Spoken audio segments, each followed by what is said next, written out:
लोकसभा चुनाव को लेकर चुनाव प्रचार में तमाम राजनीतिक पार्टियां जुटी हुई हैं और प्रत्याशी जो है लगातार चुनाव प्रचार कर रहे हैं। प्रचार के लिए करीब 1 दर्जन गांव में राहुल फाजलपुरिया भी पहुंचे। विरोधी दलों पर उन्होंने जोरदार निशाना साधा और इसी के साथ उन्होंने कहा कि बीजेपी की गलत नीतियों के चलते देश में बेरोजगारी बढ़ी है, तो कांग्रेस को उन्होंने निशाने पर लिया। इसी के साथ बीजेपी पर जोरदार हमला जो है उन्होंने बोला है। साथ ही कहा कि कांग्रेस प्रत्याशी नकली हैं, बाहर से इंपोर्ट कर उन्हें लाया गया है। तो राहुल फाजलपुरिया जो कि चुनाव प्रचार करने के लिए तकरीबन 1 दर्जन गांव में पहुंचे, जनसंवाद उन्होंने किया और विरोधियों पर निशाना साधते हुए फाजलपुरिया नजर आए हैं। कहना चाहता हूँ आज 75 साल हो गए देश को आजाद हुए, लेकिन फिर भी धूम मेवात आज सबसे पिछड़ा हुआ इलाका माना जाता है। कहने को एनसीआर का हिस्सा है, पर एनसीआर का एन भी नहीं है यहाँ। और यहाँ पे मैंने दौरे करे, देखने को मिला कि छोटे छोटे बच्चे जिनको पढ़ना चाहिए वो किलोमीटर जाके सिर के ऊपर टोकनी रख के पानी लेके आते हैं। आज ये हालात, ना कोई अच्छे स्कूल दिए गए हैं, ना कोई चिकित्सा के लिए हॉस्पिटल, ना कोई अच्छी यूनिवर्सिटीज है, ना रोजगार के लिए इनके पास कोई यहाँ पे योजनाएं। कहने को इन्होंने कहा था, दोनों सरकारों ने आवाजें मारी थी कि नूह मेवात में सीटी बजाएंगे, रेल लाएंगे। ना सीटी आई ना रेल आई। मैं तो पूछना चाहूंगा, इन्होंने इतने सालों तक राज किया है, यहाँ पे दिया क्या?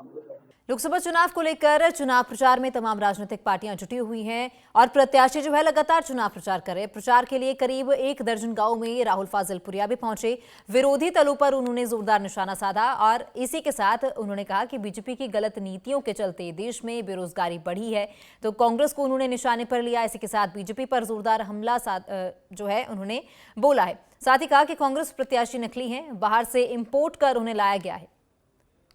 तो राहुल फाजलपुरिया जो कि चुनाव प्रचार करने के लिए तकरीबन 1 दर्जन गांव में पहुंचे, जनसंवाद उन्होंने किया और विरोधियों पर निशाना साधते हुए फाजलपुरिया नजर आए हैं। कहना चाहता हूँ आज 75 साल हो गए देश को आजाद हुए, लेकिन फिर भी धूम मेवात आज सबसे पिछड़ा हुआ इलाका माना जाता है।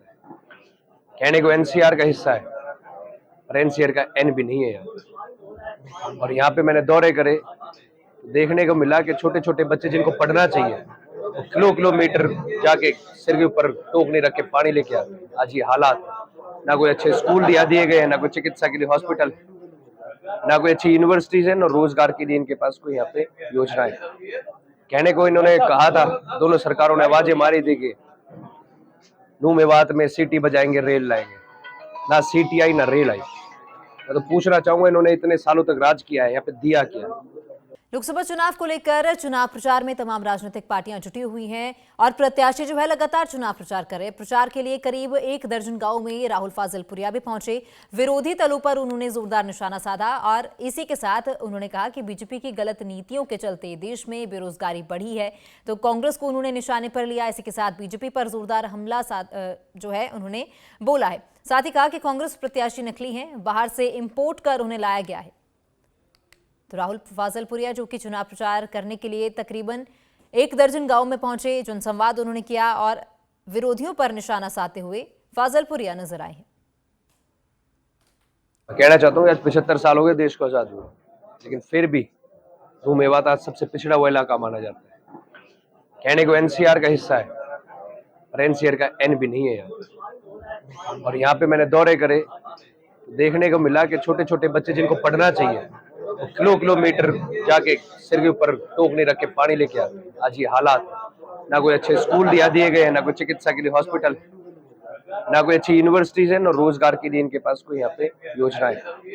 कहने को इन्होंने कहा था, दोनों सरकारों ने आवाजें मारी थी कि नूह मेवात में सीटी बजाएंगे, रेल लाएंगे। ना सीटी आई ना रेल आई। मैं तो पूछना चाहूंगा, इन्होंने इतने सालों तक राज किया है, यहाँ पे दिया क्या?